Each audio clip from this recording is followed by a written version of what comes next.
Come with me, my friend. We shall descend the world of the unknown and forbidden, down to the depths where the veil of time is lifted and the supernatural reigns as king.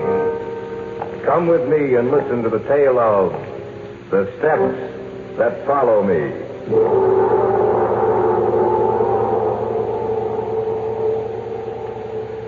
The Steps That Walks? Well, how did he come to get that name? 'Cause people around here have seen him at night. But he's dead. That's right, he's dead. And they've seen him walking. It must be their imagination. Ain't their imaginations, I know. I've seen him myself. What are you trying to do? Frighten us? I ain't trying to frighten you none. I don't have to. You frighten me. Old Mr. Thomas, the death that walks. 'Cause he'll come for you. He'll come for you.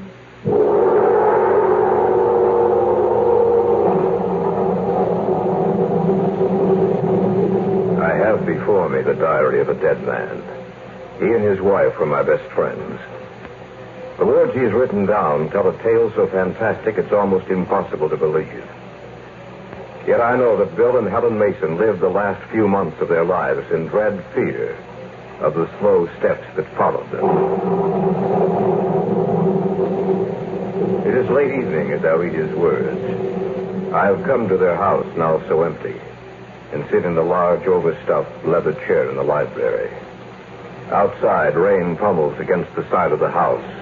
The wind blows the fall leaves from the trees, and the sound of thunder gives vent to the anger of the storm. There's something in the house. A tension. A fear, perhaps. I feel almost as if unseen eyes were watching me. As if someone is here with me. Here in this room.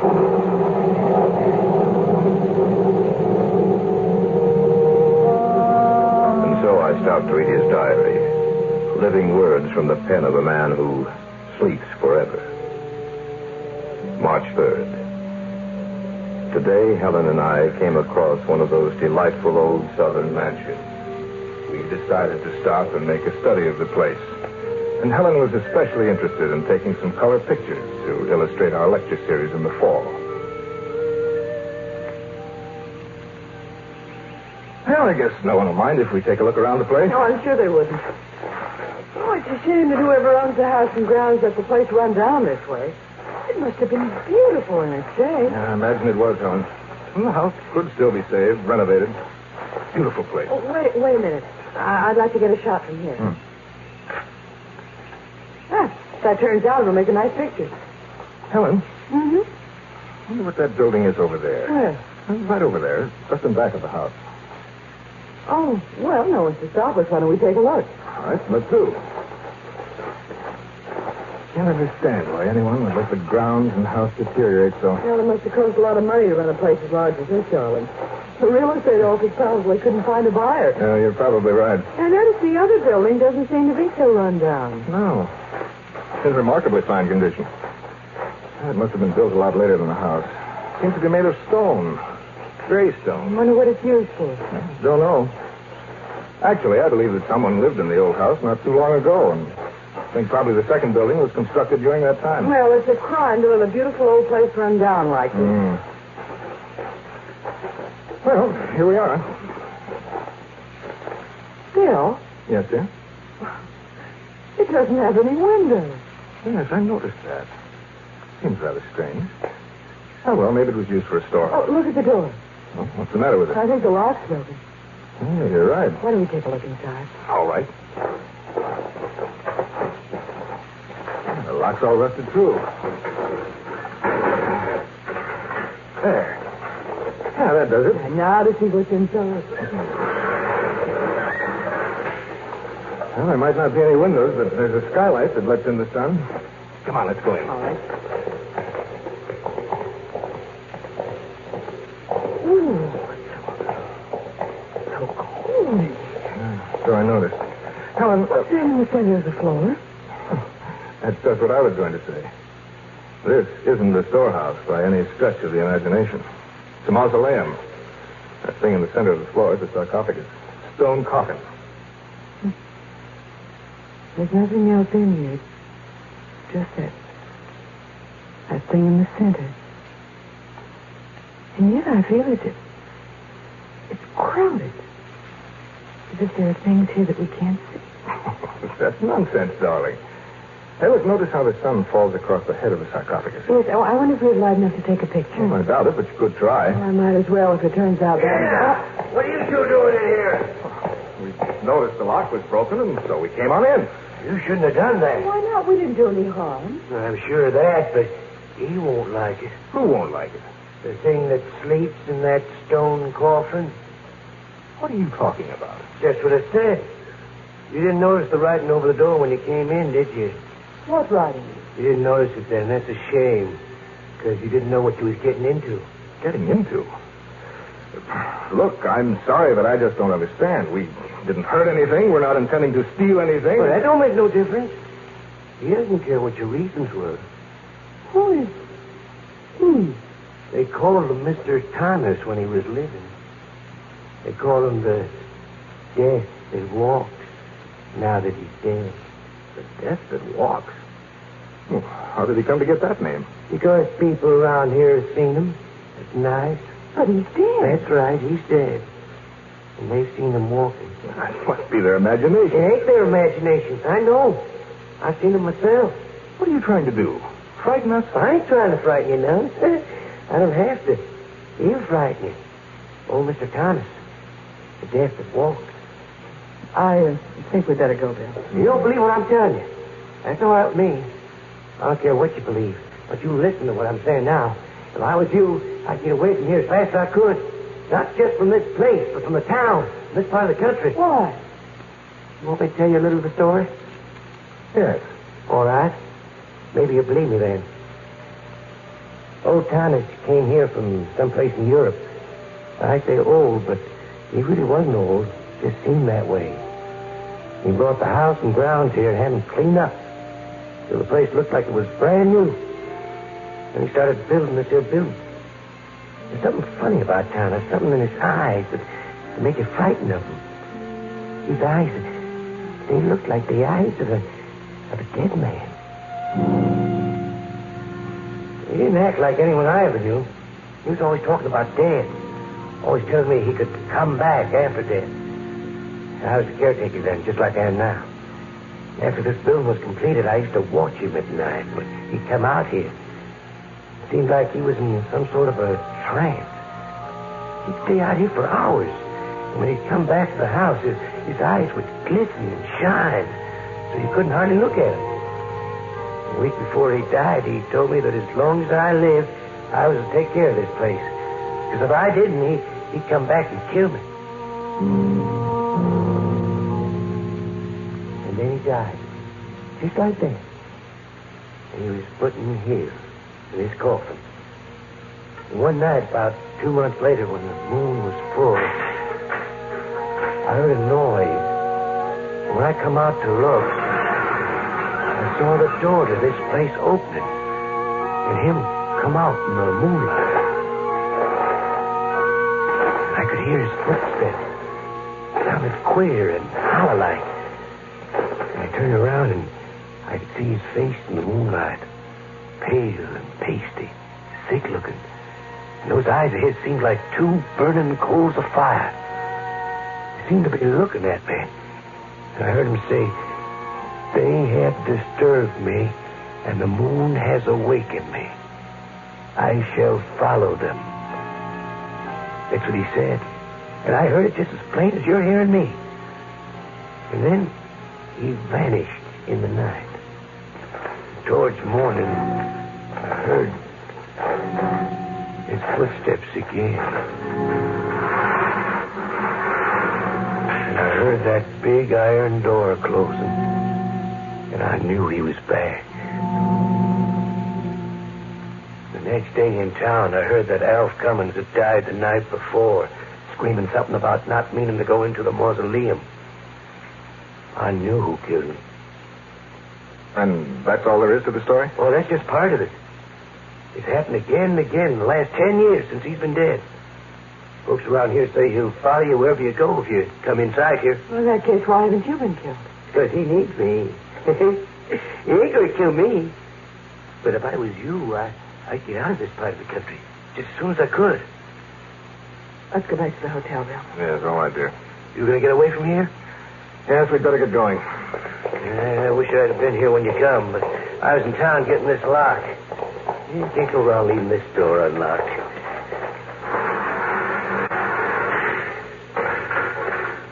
Yeah, that ought to satisfy him. There's an inscription, Bill. Yeah, that's the writing, I mean. Got a nice sentiment, ain't it? If you enter here, into the realm of death, I shall follow you and bring him with me. March 3rd, later. I sit here and write these words. It's quite late and the moon has risen full in the sky. Helen is standing by the window looking out. For some reason, I am frightened. And yet I know that a few months from now I shall only laugh at the memory of my fright. However, in the morning, I do believe that we will leave this place. All through? Yes, for tonight at least. I think we'll be leaving tomorrow, Helen. Oh, I'm glad. I don't believe the caretaker story, and yet I'm afraid. Yeah. It's a beautiful night. Yes, isn't it? That moon so big and full that it could... Bill, Yes, dear? look down there at the street. There's a man down there. Oh, there's nothing to be... Bill! He's looking straight up at us and pointing to us. Look at his face, Bill. Look at his face. Pale, pasty looking. And his eyes like two burning coals of fire. You are listening to the tale of The Steps That Follow Me.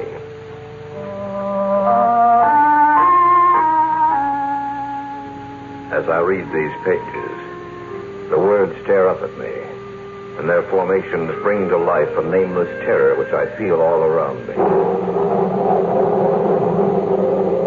Outside, the storm still rages. Yet the sound of it fades from my mind as the terror in the pages of the volume I hold before me becomes increasingly apparent.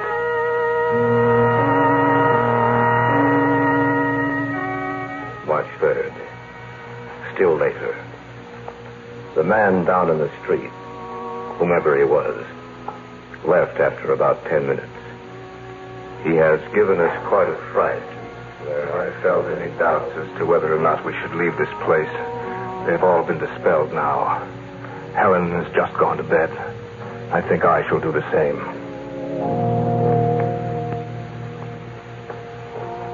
If we're going to leave in the morning, you'd better get to sleep, Bill. I want to get out of here as soon as I can. Yes, I was just coming to bed, Helen. That man we saw, Yes? it might be only coincidence. Do you really believe that, Helen, or are you trying to talk yourself into it? I guess I'm trying to rationalize it. And I'm afraid I'm not doing a very good job of it. Well, I don't know what to believe. It could be coincidence, but somehow I'm afraid it isn't. Then you think that... Maybe. Now, don't worry about it, Helen. By tomorrow, we'll be several hundred miles from here. And I doubt if whomever it was will follow us. No, they sound just like the steps that the caretaker described to us. Yes, but we saw him walk away. Isn't Billy's in the room upstairs? Well, it's probably someone else. It's not, I know it's not. All right. Just a minute. I'll call the desk. This is William Mason in 316. Can you tell me who has the room directly above mine? Clerk's going to check. Yes? Oh, I see. No, thank you very much. What did the clerk say? The room directly above ours is unoccupied.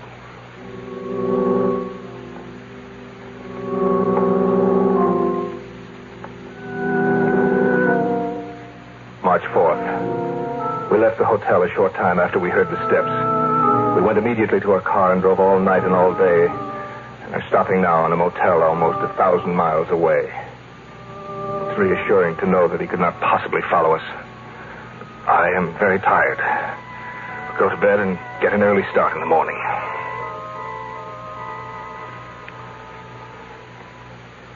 Helen, you asleep? No. What are you thinking about? The words that were written above the mausoleum door. If you enter here into the realm of death, I shall follow you and bring him with me.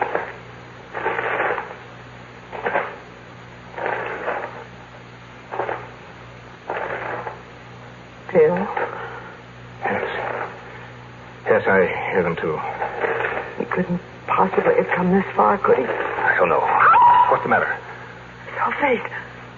Pressed against the window. It's not there now. It was there for just a few seconds. I saw it, Bill. The same man we saw last night outside the hotel. He was right outside the window.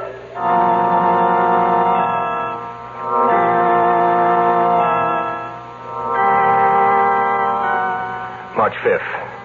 This morning when I went in to pay the bill, the man who owns the motel said a strange, pasty-faced man had been in earlier and told him to tell me that he would follow me.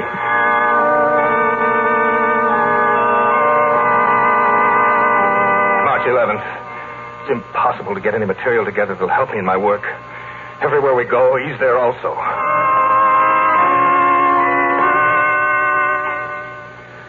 March 16th. Yeah, Mr. Mason, this guy said it was all right for you to go on ahead because he was going to follow you. March 22nd. No, he didn't leave a name. He just said that he'd be in touch with you. April 7th. Never saw anyone who looked like that before. Is he a friend of yours, Mr. Mason? April 18th. He said he'd follow you. April 29th. Told me to say he'd follow you. May 15th. Follow you? Follow you. Follow you. Follow you. Follow you. Follow you. No, I can't stand it. I can't stand it.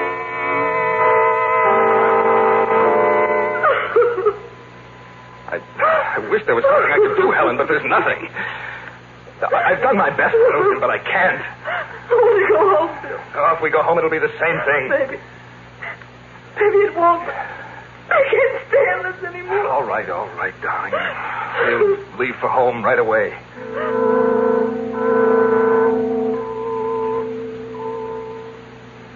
June 23rd. We arrived home this evening. I called Gary as soon as I could. He said he'd be out within the hour to see us.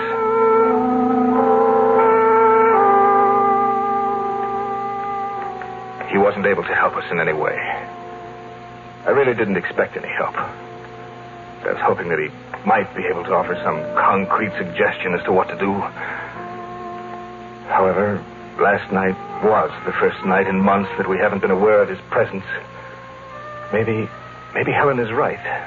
Perhaps he won't follow us here. July 3rd. We've not seen or heard anything unusual since we first came home.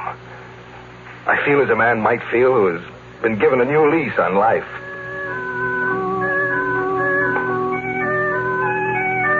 July 10th. Still nothing.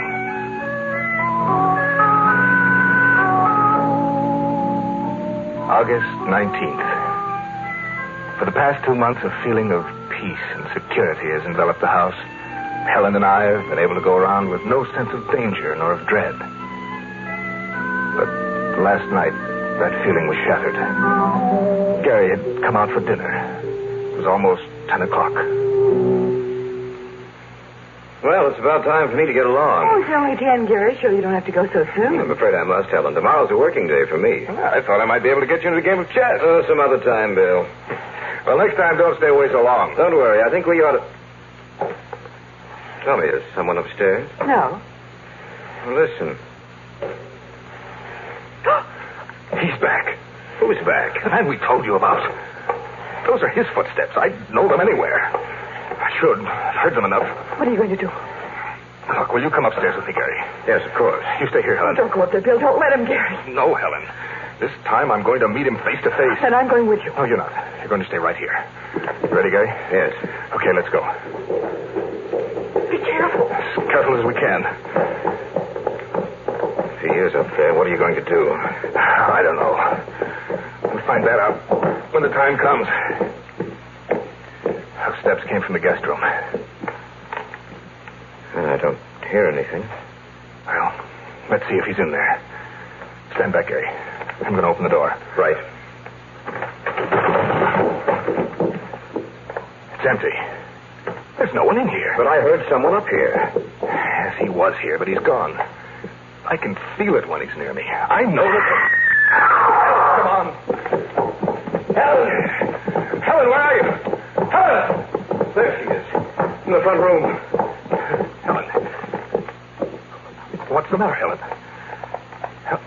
Helen, answer me. She can't, Bill. She's sitting there with her eyes wide open. She's dead.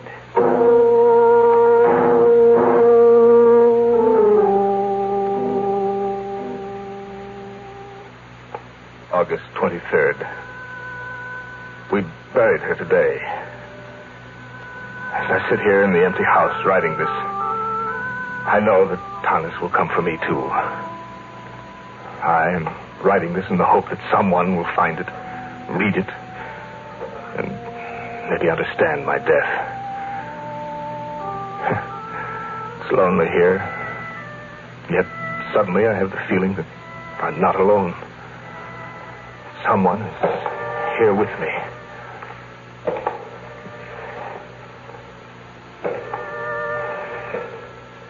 He is here, in this room with me. I'm afraid to turn and meet him. Have those eyes of his burning into me. And yet I must. I pray that someone reads this. Perhaps he will...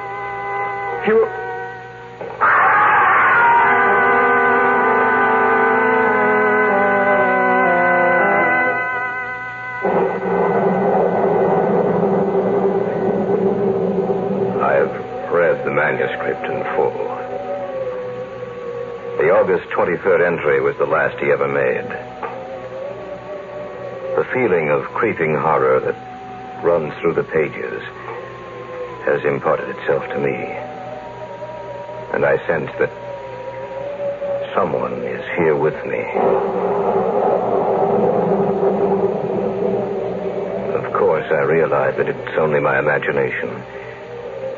But I can't shake that feeling.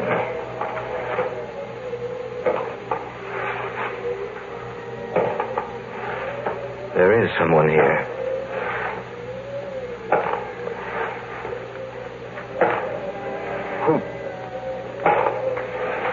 Who are you?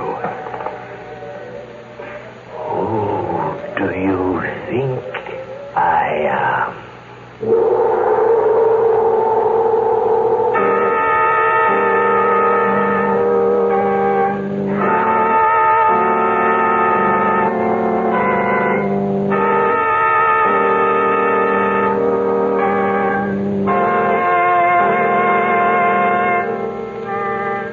Characters and events portrayed on this program are fictional, and any resemblance to actual persons living or dead or to actual events is purely coincidental. Featured on this program were Carl Greyson as William Mason, Eloise Comer as Helen Mason, Richard Thorne as Gary, and Sam Siegel as the caretaker.